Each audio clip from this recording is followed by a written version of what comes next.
Now it's live.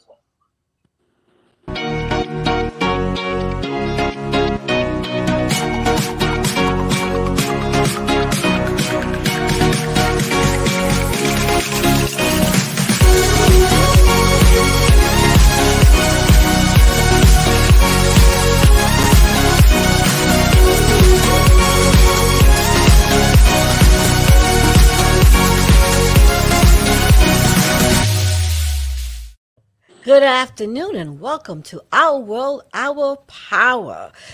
Ooh, another Saturday. What a beautiful Saturday it is. Hi, Glenn, my co-host.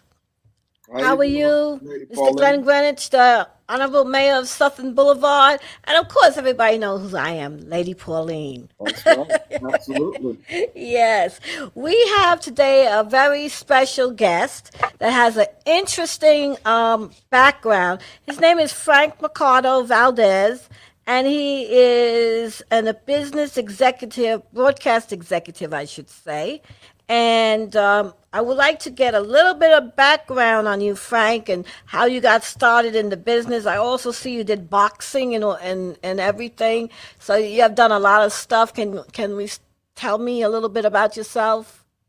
I was born in the Bronx. I have a Puerto Rican father, a Cuban mother who met in the South Bronx.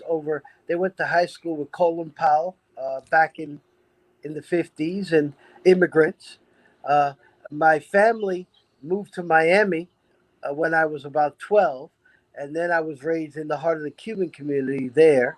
Uh, I went to University of Miami, and then from there, that's where I started my business. I got the idea while I was in do a pageant with all of the black college queens that were in the Ebony magazine every year.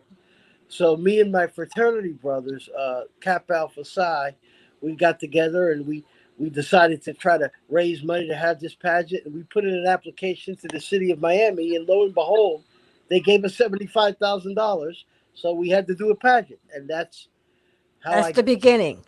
that led to a mission. Once I began to understand what HBCUs and what these campus queens signified to their campuses and the society, it became more than just a way for young frat guys to meet young college girls. Suddenly it became my mission. And a gentleman named Eugene Jackson, who had a mansion in Miami. You might remember old Unity Broadcasting, National Black Network, Sid Small, and Yes. that crowd. Okay. He became my mentor, which is the most important thing any executive of any race, of any race, of anything, the most important thing you need is a mentor. Someone who understands the business you're in and can understand you. Without that, it becomes very hard. I don't think I would have gone to the next level if somehow I hadn't met Eugene Jackson, the owner of National Black Radio Network. Mm-hmm.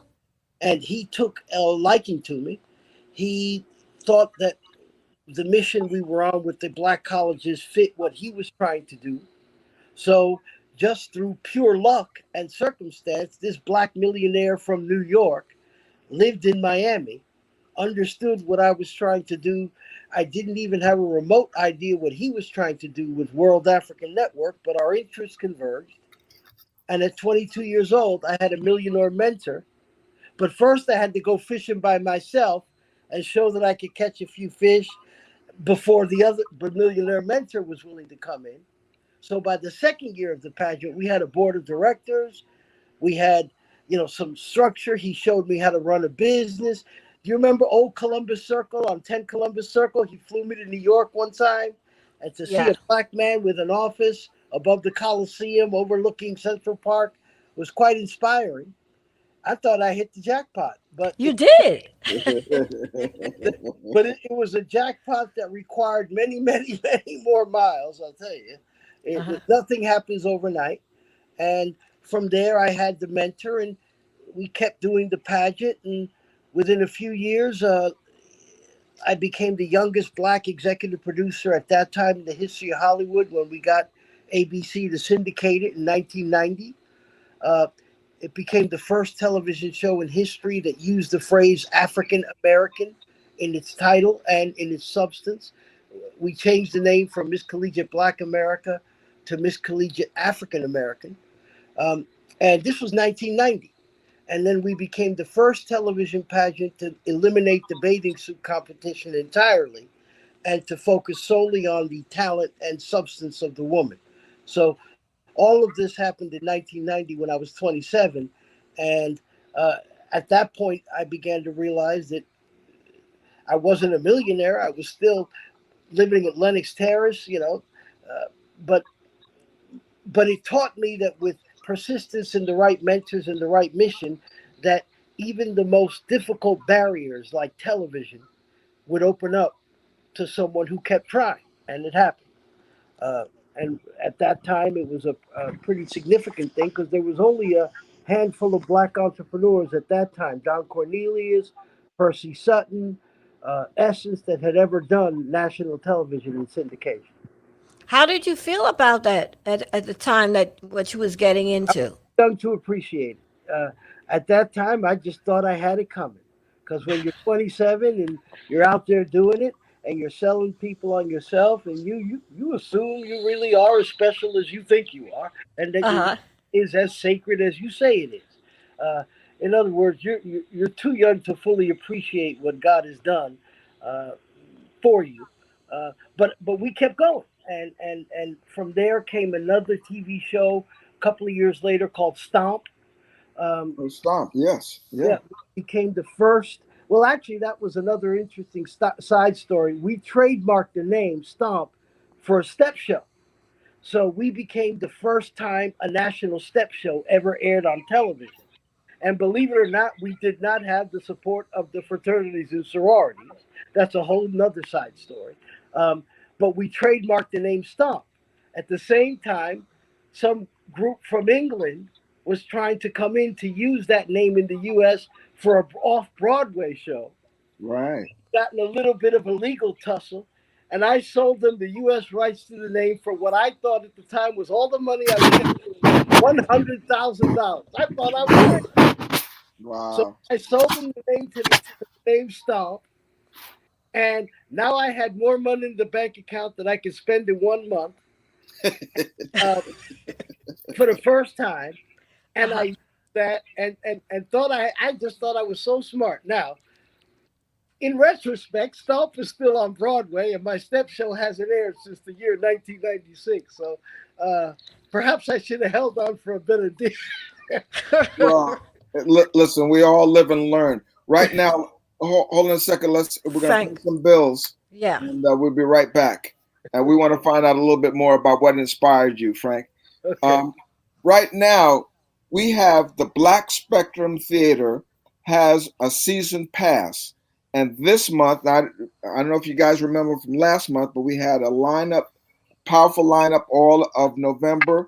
Well, we've got another lineup all of December, again on Fridays. We have December 4th, we have the Doo-Wop Love. And December 11th, we have Two Trains Running.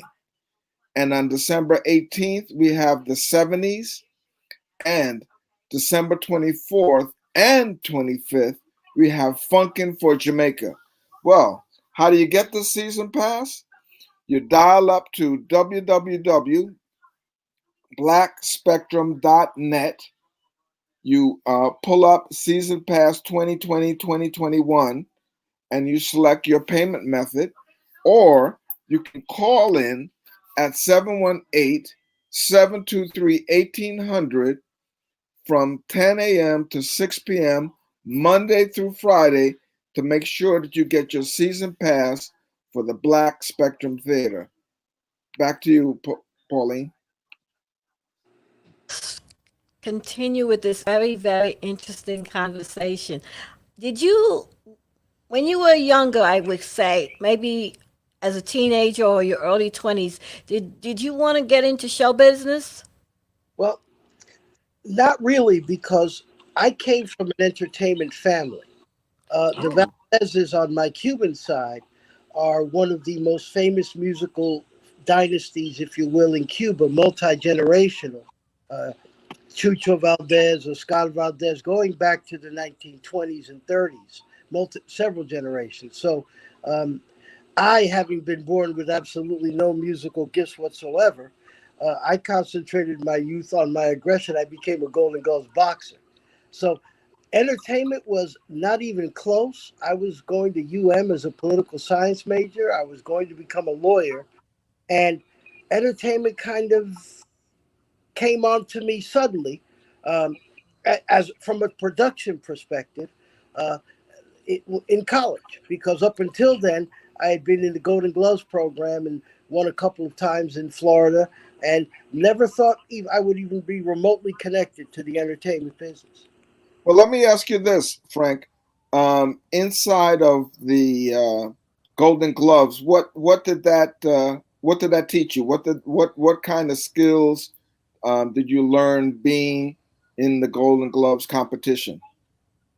You know, when you're 17, 15, 16, 18, the thing you really need to learn the most is that nothing good happens without repetitive action and without a special level of dedication that you can only give to yourself. Um, and what made boxing different than other sports to me is you have to wake yourself up in the morning and go jog. You have to take yourself to the gym. When you hit the heavy bag, it's only you hitting it versus team sports where there's a camaraderie and co- more coaches forcing you on schedules and other things. Boxing forced you to have to learn early on that when you get in that ring, you're by yourself. And, you know, other sports don't quite give you that experience. So on the other hand, you get hit. And when you get hit, you have to learn how to react. And I So thought that so was very important.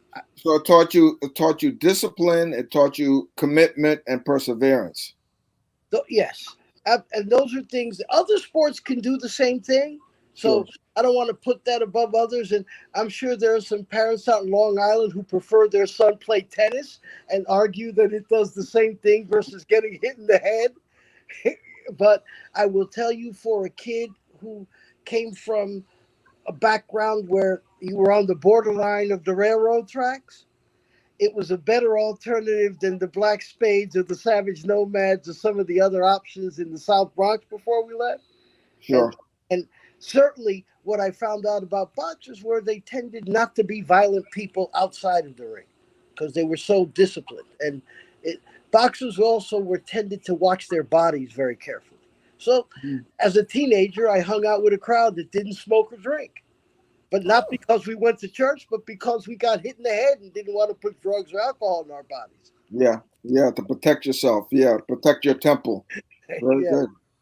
good. So the Golden Gloves kind of got you started inside of discipline and inside of commitment, and then when you got to college, then you blossomed into this multimedia career with the pageants and whatnot, and that kind of also kept you focused, kept you you know concentrated on a particular focus. At that point in time, what would you say was your where were you looking to get to in the next few years? Since you had gotten the contract to do the pageant, where were your thoughts were as a young entrepreneur? What were you thinking about doing at that point in time? Well, I was on the path to law school.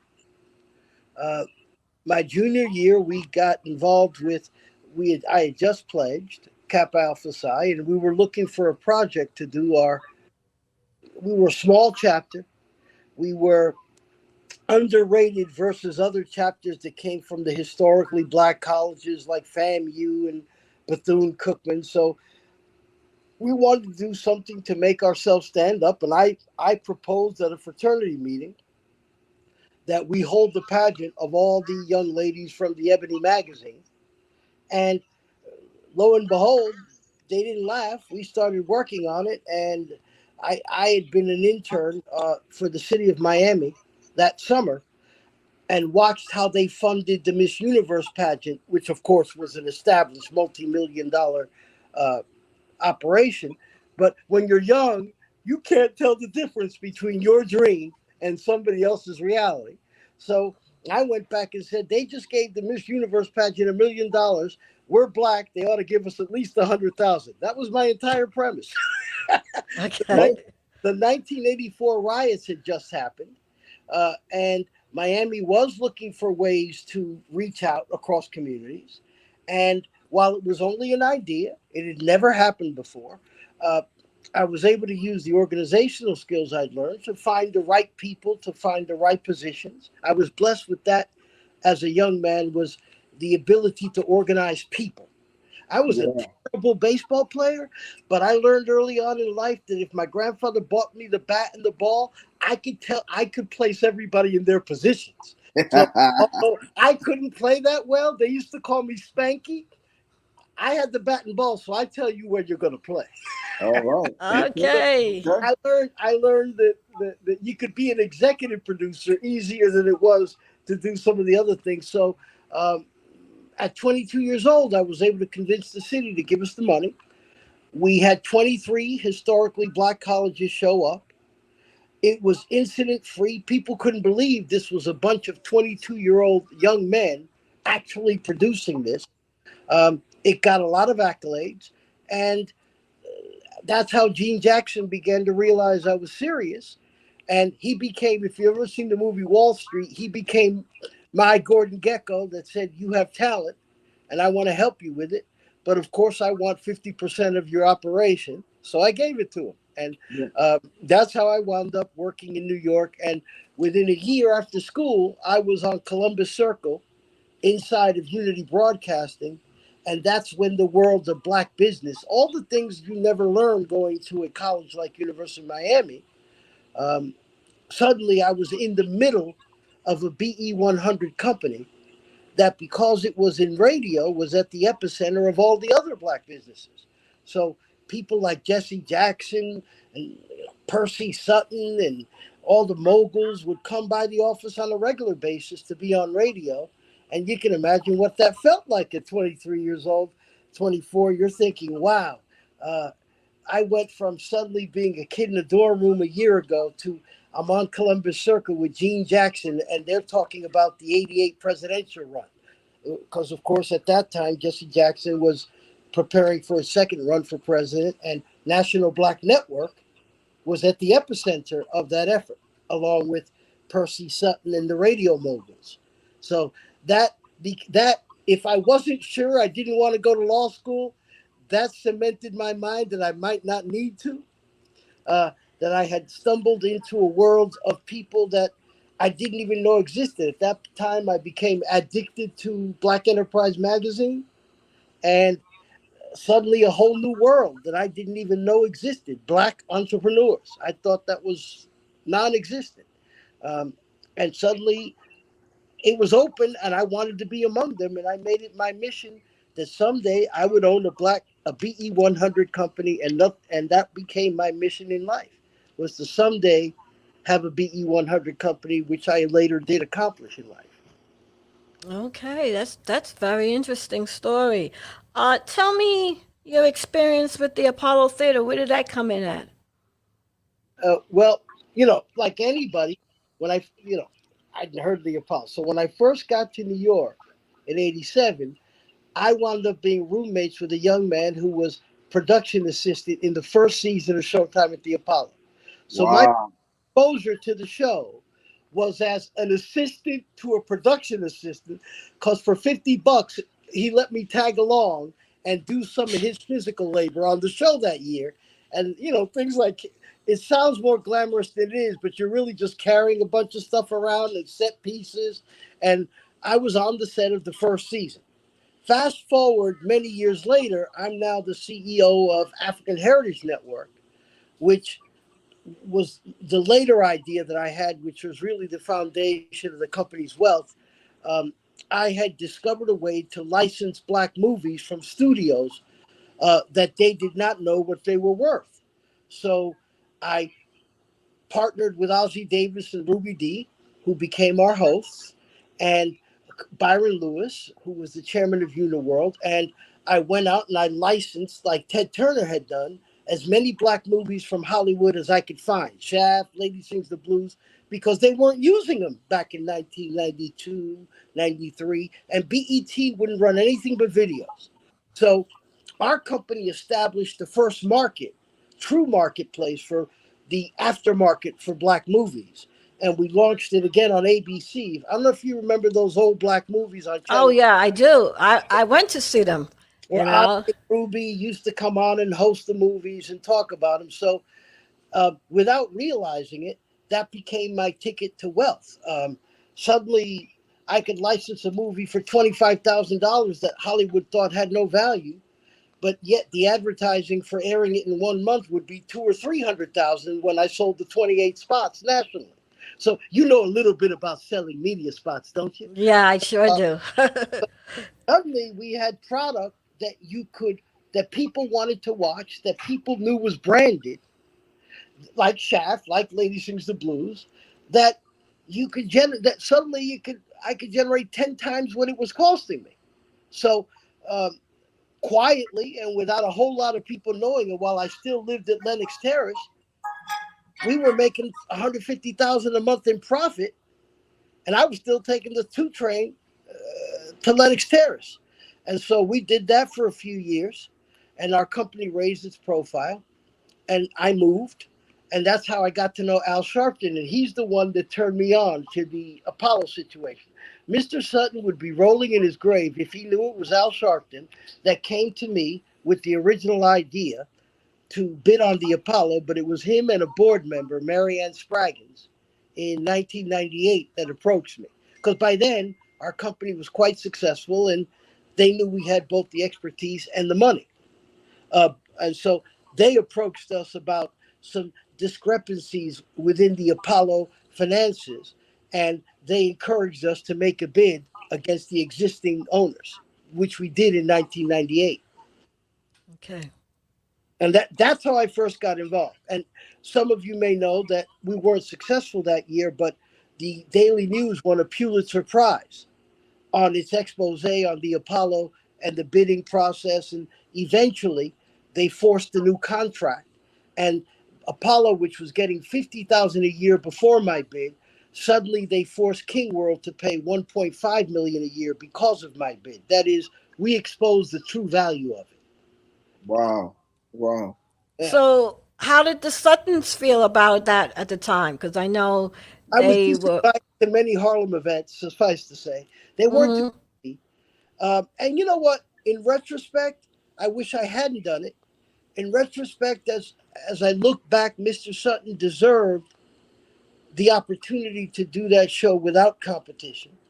Um, and sometimes when you're young and you're ambitious and you make some money and you think the world is yours to conquer, you forget that the grass beneath you has rights also. And I'm in retrospect, we did some good things. We unleashed the value of the show. He had only been there. The company he was with, King World, which had Oprah, was only paying 50,000 a year for the rights to the theater and tying up the trademark.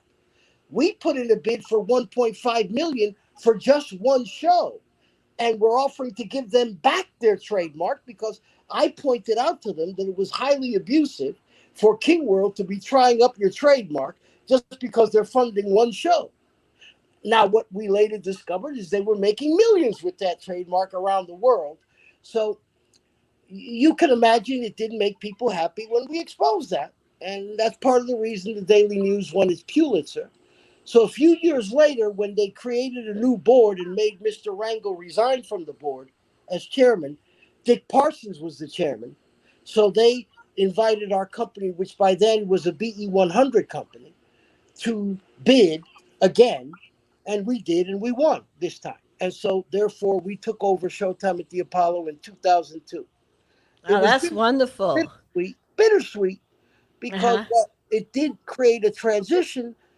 Uh, Mr. Sutton deserved to have that show his whole career, and in retrospect, I probably would have rethought it. The good news is, whenever we go by the Apollo and see it lit, when we bought the show, the first thing we did was donate $1 million towards the marquee, and Yes. that's the marquee that is lit today. Was lit with our $1 million. Wow, what a story. Frank, what would you say? When we look at media today and we look at that whole industry, clearly it's changed quite a bit. But Yes. what would you say is different about the business of media? Understand that the technology has changed dramatically.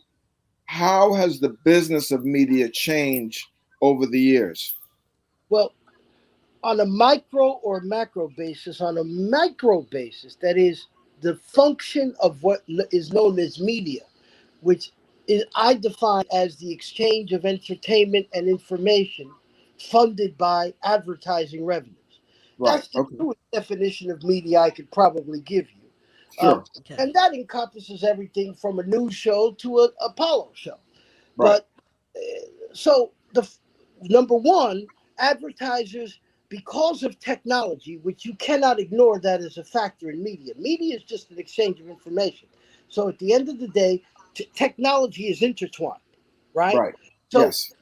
the number one thing that's changed is when African Heritage Network was a BE 100 company, advertisers were happy if you could just tell them how many people saw or watched the media that they were paying for.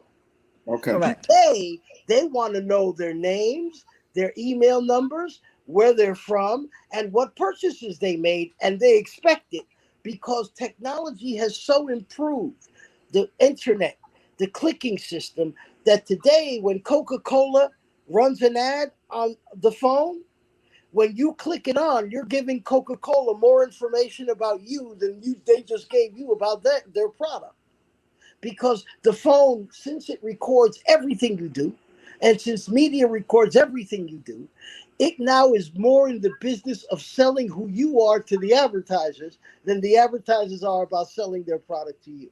That was a dramatic shift that not a lot of people saw coming. Yeah, I agree with you, Frank, because a lot of times I would, look at something on the internet, and a few minutes later or an hour later, I would see something about what I looked at before come up. If I looked at nail polish or I looked at furniture, I would see the same thing that I was looking at now coming back at me as though, so I know the big boy's watching. They are watching, and I think we, as a people, uh, there were there were too many opportunities that we missed from the establishment media at the time, including myself. Um, that we just there were some visionaries, Keith Clinkscales, Len Burnett, those guys that were at the front of the media, and even then, their Caucasian counterparts would be given countless amounts of money to make it work. They could go 100 million in, 50 million in, but with black capital funds, they would pull the plug so quickly before the product. As you know, some of these companies took 10 and 12 years to make money. Some of the Yeah. companies that are worth billions today still haven't made money. But Right. yet, our guys weren't given the rope, the qualified guys weren't given the rope with the venture capital, because it makes no sense that as free and open as the internet was then, that there isn't a Mark Zuckerberg type black man that made his fortune in that space. It just doesn't sit right with me that that's the case, considering where we were at the turn of the century. So so Now, so Frank, excuse me, Glenn, yeah. can you speak about that, because I know you was with Xerox and so forth. Can you give us a little bit of idea why we're still kind of behind the times as minorities? Well, one of the things that I actually was going to ask Frank was if you could do it over, what would you do over differently? One of the things that I know as coming up in the '80s, working for Xerox, which was a very progressive company, especially for minorities, um, African Americans specifically, and Hispanic, and men and women as well. They gave a lot of opportunities, and it was a way of creating diversity. And before diversity really was a true thing, they had affirmative action, but they didn't have the true follow through to make sure that affirmative action actually filled slots all across the board from the top to the bottom. And that was something that was not done inside of it. So I'm going to throw the question back to Frank. What would you have done differently now that you know what you know? 2020 hindsight. I'm mad, not because I kind of knew it then, and just if I had to do all over again, I would have absolutely diverted more of the company's resources towards building up the .com, or what we called then the .com business, derisively, and what we called then the junk promotional business was the entire future. So at one point, African Heritage Network, the Heritage Networks, had substantially high name recognition across African Americans. I Okay. failed to leverage that name recognition because there would have been no logical reason in retrospect why the heritage.com couldn't have become the social media outlet of choice for African Americans, whether it was movie watchers or entertainment or news, because we already had the eyeballs. We were already Apollo was the number one rated black show. We had an aggregation of shows, the Source Awards, other shows, the sitcoms, that we had enough eyeballs on broadcast that I could have converted them to the internet. But in 2002, 3, 4, I just wasn't seeing what 2010 would look like when this guy named Gates created this thing called the iPhone, which completely changed the business of television so profoundly that you can barely recognize some of the ways that money is earned. Because as I said to you, advertisers really don't care how many eyeballs you get now because there's so many. It's such a reduced audience versus the old days. Now what they want to know is send me their emails. Tell me who they were exactly, and then Right. and that's the new model. So that's the biggest mistake that I think we all made. Ed Lewis sold his company for 250 million. He was heavily criticized by Earl Graves at the time. Al Sharpton got involved. Yes. I was on the other side saying, "Yo, Ed, that's what I want to do. I want to be you when I grow up." And that same company sold back to a black man for like 5 million many years later, a much smaller amount. Okay, it's in African American hands now. You hope it's not too late to build up Essence's full brand potential. Okay, but Mm-hmm. even Time Warner didn't change fast enough to make maximum value of its magazine brands, all of them anyway. So it was challenging. Media's been challenging. Uh, And, Frank, and I'm sorry to go, Glenn. I wanted to just ask something.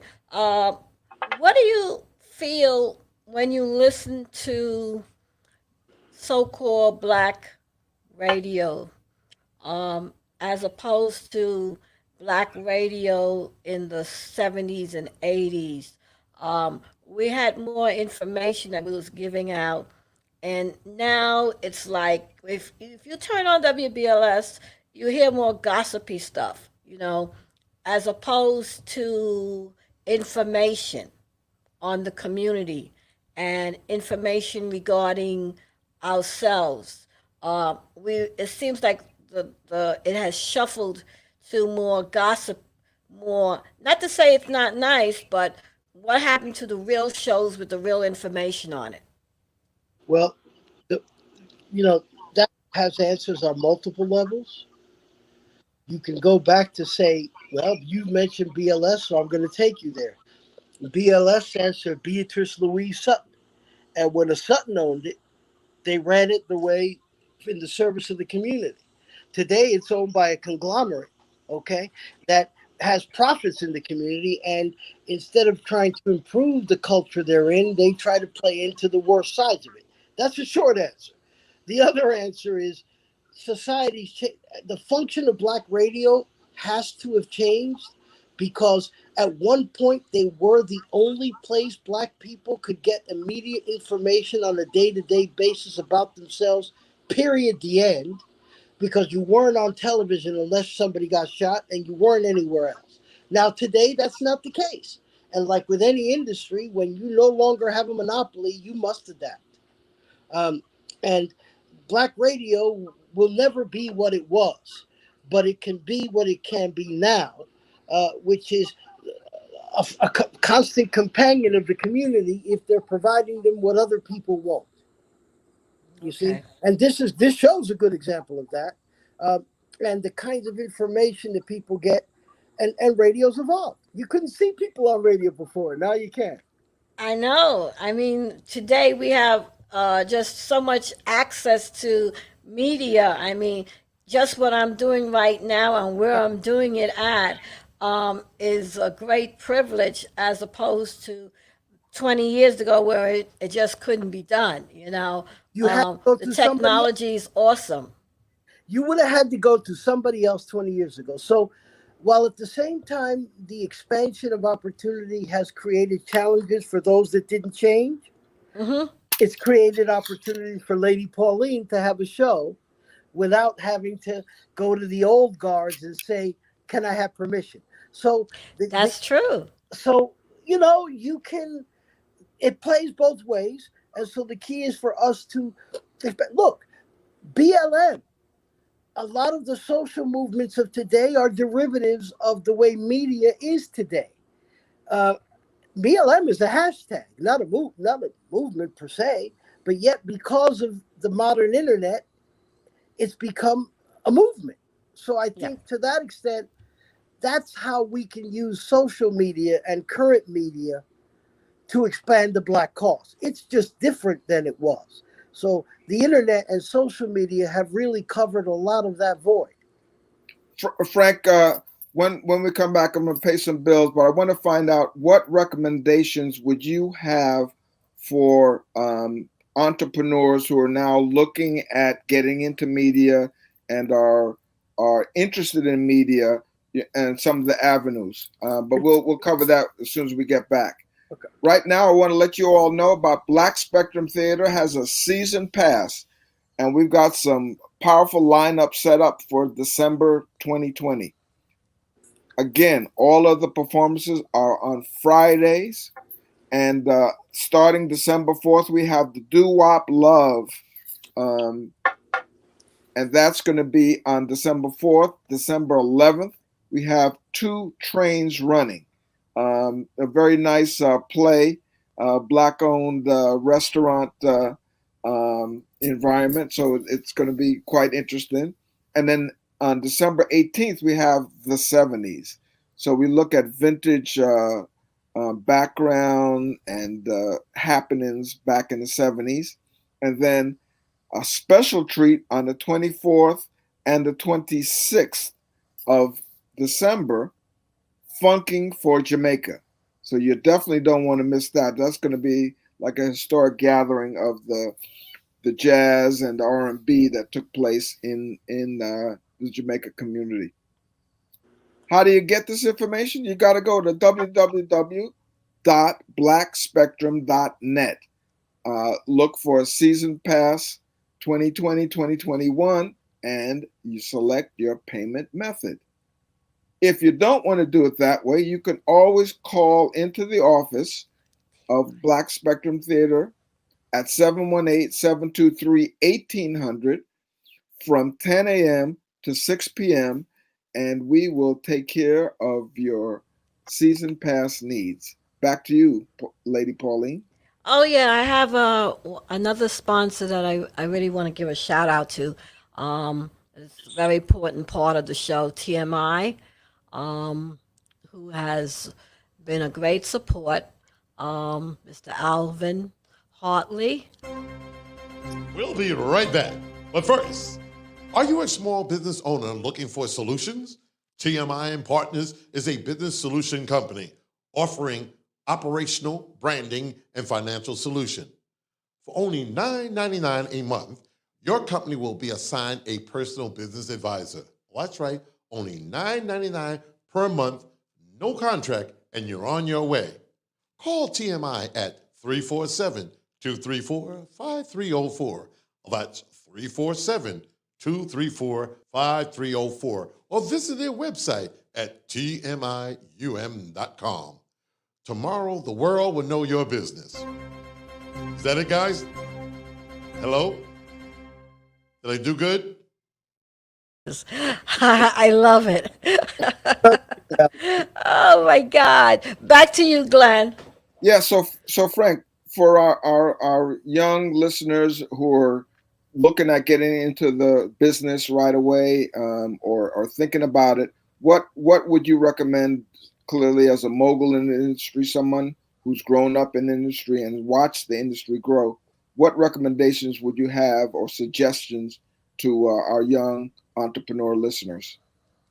Um, Depending on what age and stage they're at, I think it's important they work for someone in media for a few years. Now, that's easier said than done because sometimes the reason you start your own company is because they won't let you in. If I had tried to work for ABC first, before I launched the black television show, I'd be gray haired. I'd have never gotten it done. So it's ideally you want to have a little bit of experience in the field you're in, and you want somebody else to pay for your training and your mistakes. But ultimately, if you decide to go off as an entrepreneur with a new idea, you want to be a couple of things. Properly funded is a relative phrase, but more importantly, your mentors and your partners.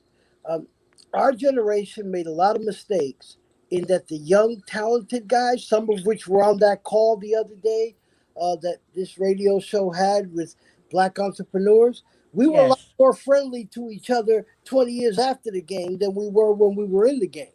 Okay?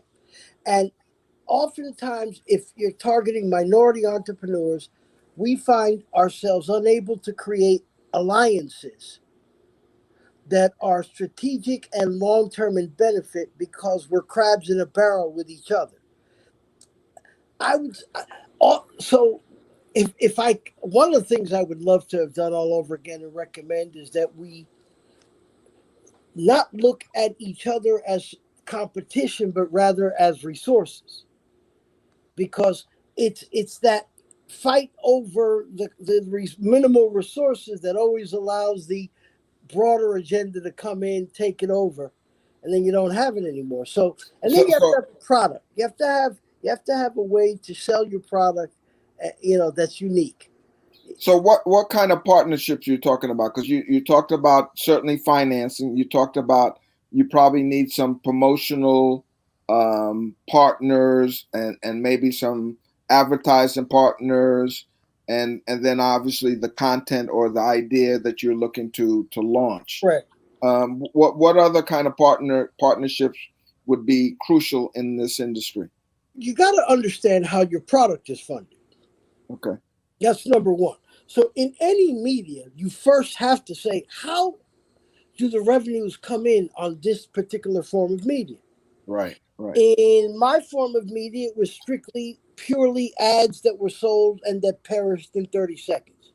Okay, In magazines, it was ads that were sold and lasted as long as the print magazine lasted.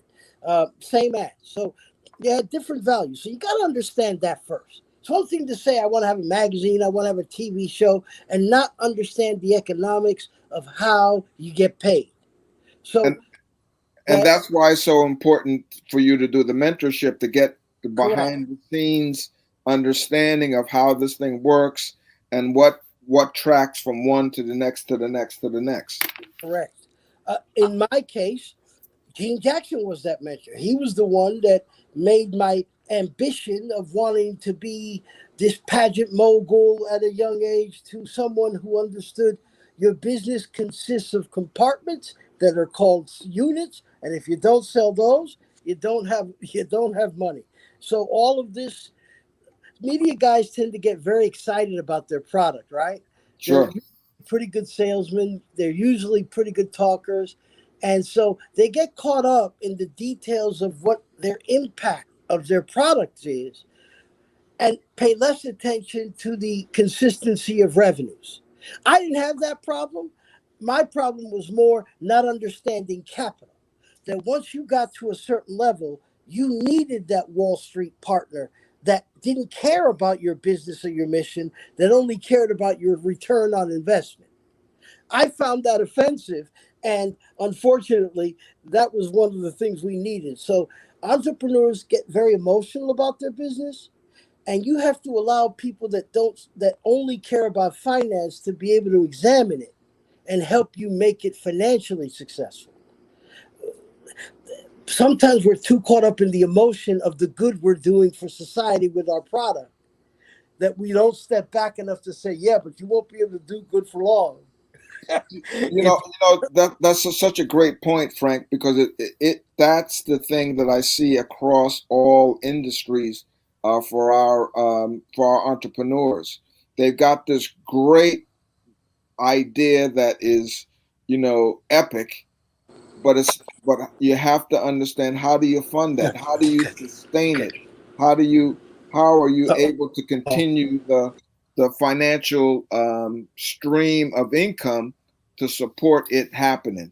And Well, Glenn, isn't that part of the business it's that part people of the forget? business, but I think that you're right. But I think that that's one of the areas that people don't value as high. They go with the content, as Frank said. They get excited with the idea because they've got a great idea, but you also have to fund it. And I've seen this in the fashion business. I've seen this in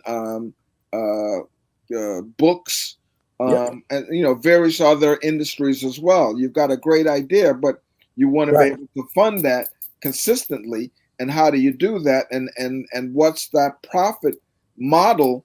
As Frank said so eloquently, you've got to understand how do you make money in that particular niche, because the fashion industry is different than right. the media, and it's different than construction, and it's different than so each industry's got its different modeling, profit modeling. And you want to, and again, and I love what you said, Frank, you have to have the right kind of partnership, because Correct. as an entrepreneur, I don't know everything that I need to know. I've got a particular area of focus that I'm great in this area, but I need other people to be my partners that are great in the other areas that I'm not, Correct. so that we've got the right business functionality and acumen, so that we can stay in business and can be profitable beyond our wildest dreams. By the way, and it's interesting. You would be surprised. You think sometimes the people you admire know everything. And I remember when we brought on Suzanne DePass to do Apollo, you can imagine I was in awe of Suzanne DePass, the woman who discovered Michael Jackson, Berry Gordy's protege.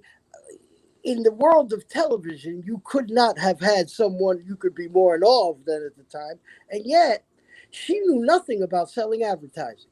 When I had to explain to her how Apollo made money and why she couldn't get paid $100 million just because, and all the other and all the other things that go with it, you realize, wow, you're Suzanne DePass. I grew up admiring you. You're a legend in television, but because you come from a different area, you have no idea how this part of it works. And that became my niche, was distribution and sales.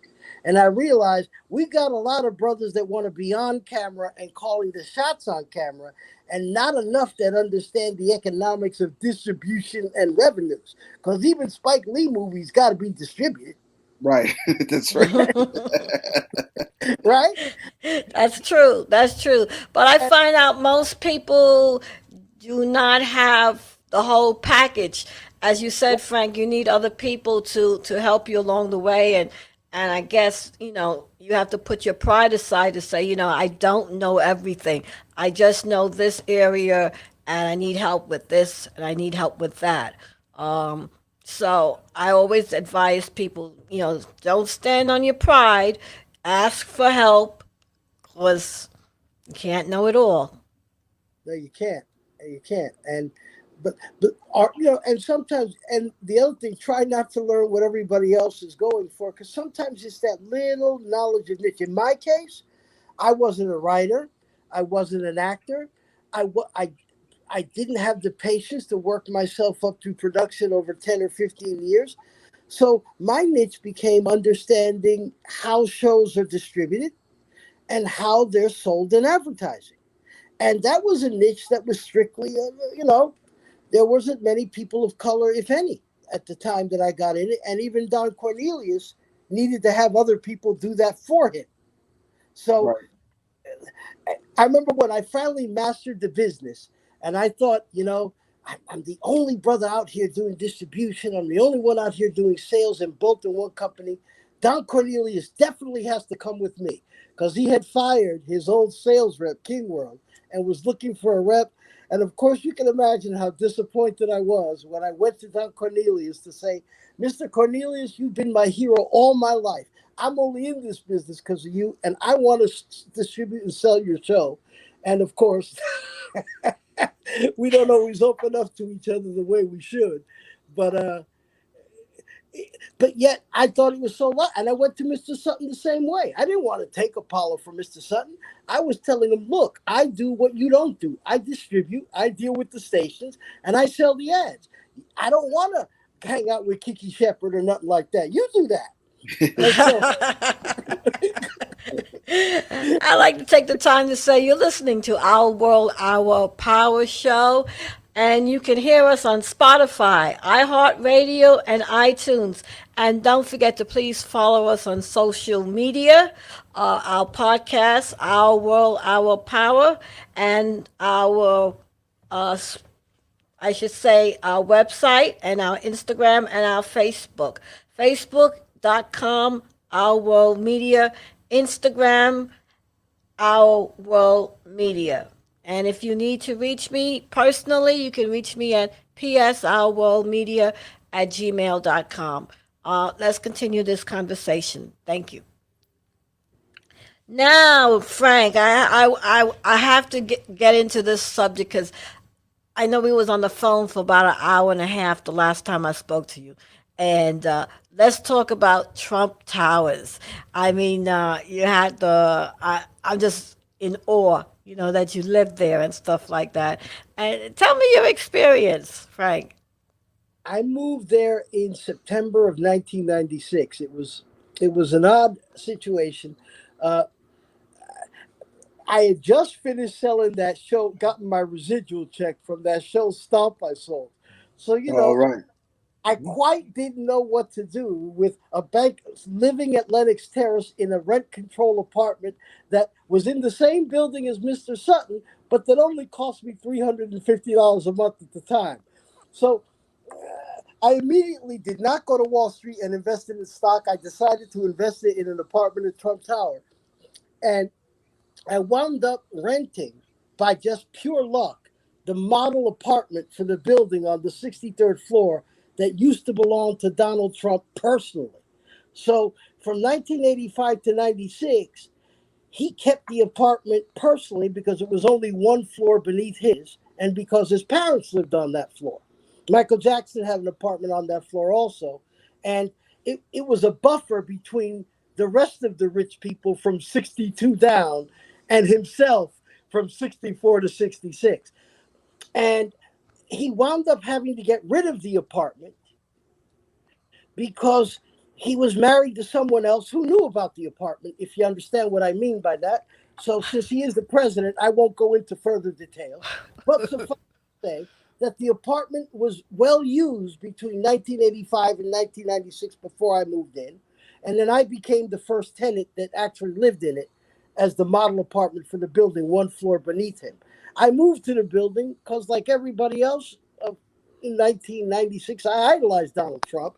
And of course, as a young man, 33 years old, I thought, wow, if I could actually meet Donald Trump, that would be great. So you can imagine that when I first moved there and found out that I only lived one floor beneath him, I made sure I was in the elevator when he was coming down every single day I could in those first few months because I was determined Mr. Trump was going to know my name. And because I was only one floor beneath him, and his parents lived on my floor, unlike other floors, when I pressed the button, if he went down, it would stop. And I would sometimes ride down with Mr. Trump.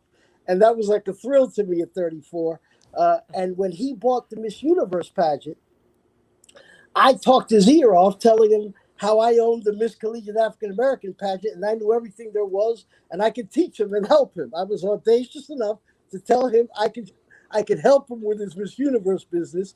And He didn't let me help him, but he did give me tickets every single year, and I got invited to all the Miss Universe events from the 11 years I lived in the building.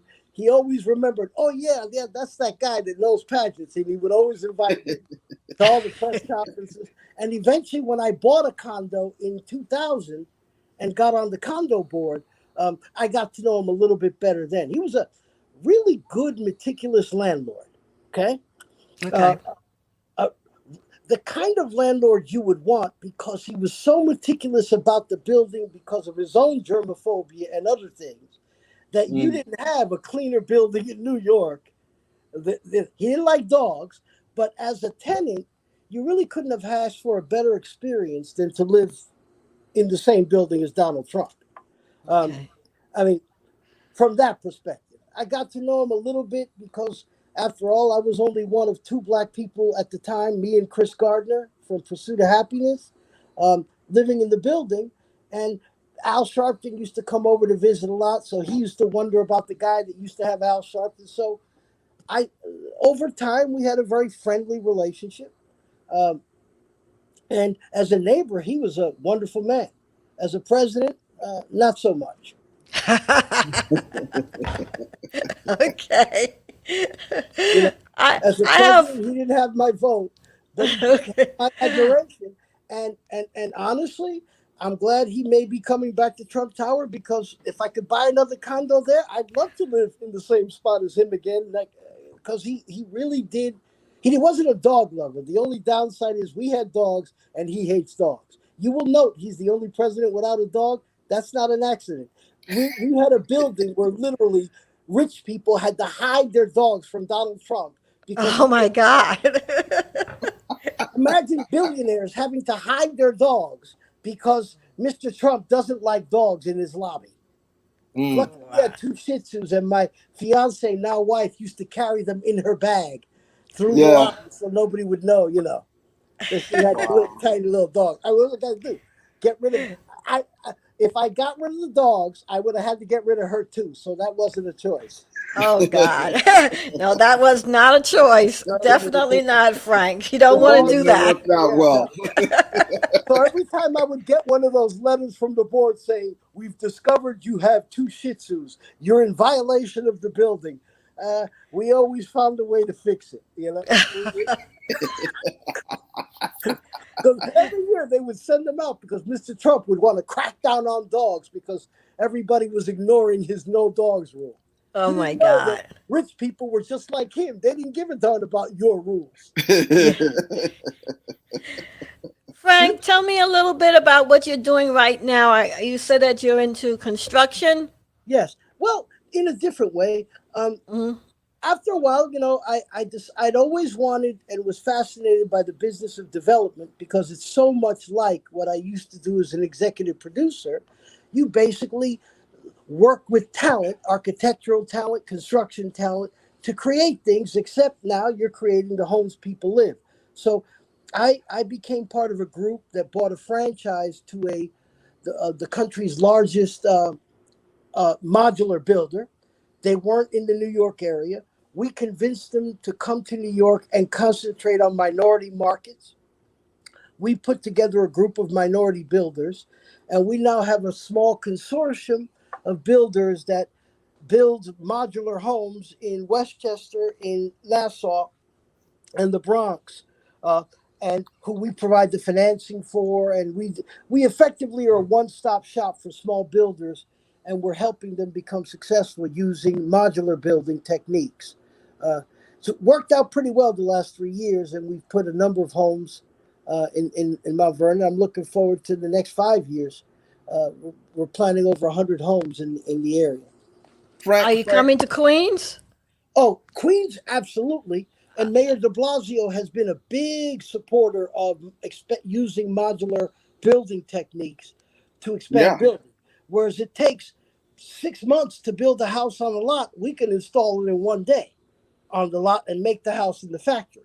So that's the beauty of modular housing. yeah. I was wondering, since you're in the business, is there any development around commercial buildings? Because I know that there's a limitation in terms of how high you can go with the modular housing. But I love the idea of being able to erect something quick, fashionable, safe, and sturdy.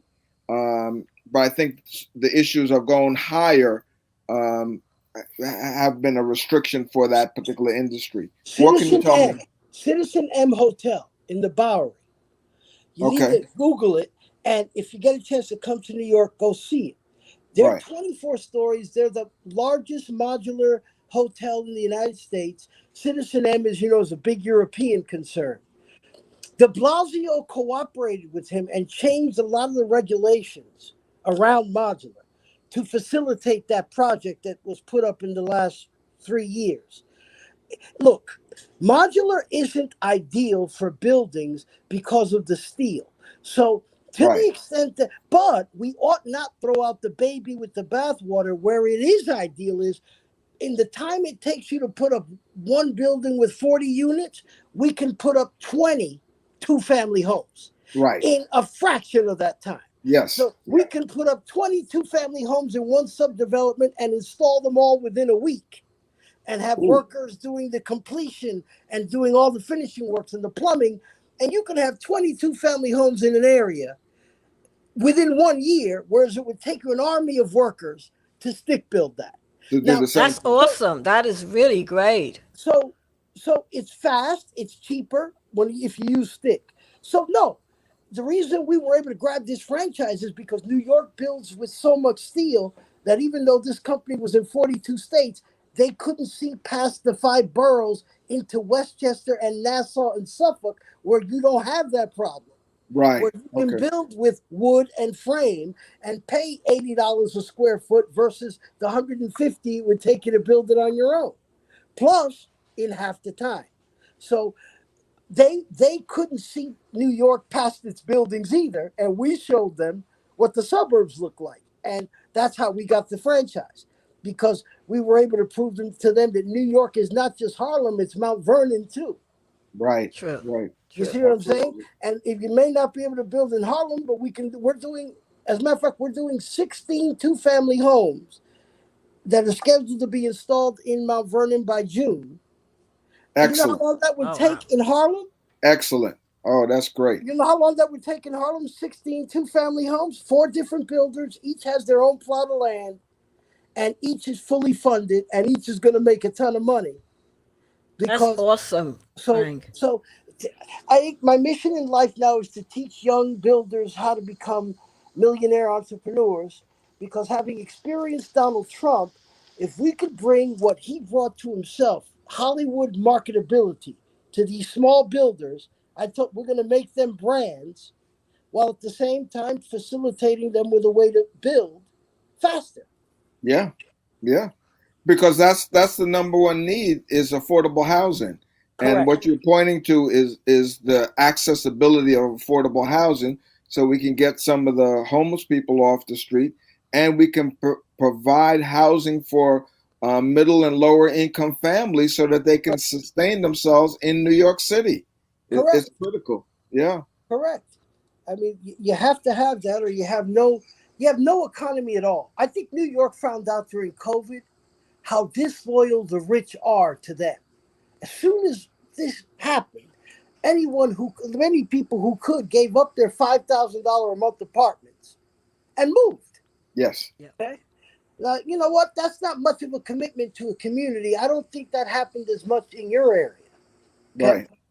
Right. so New York has to readdress its commitment to keeping people of a certain income level on the island, because because when we all see how quickly the rich will flee Yes. and True. how barren the city is when that happens.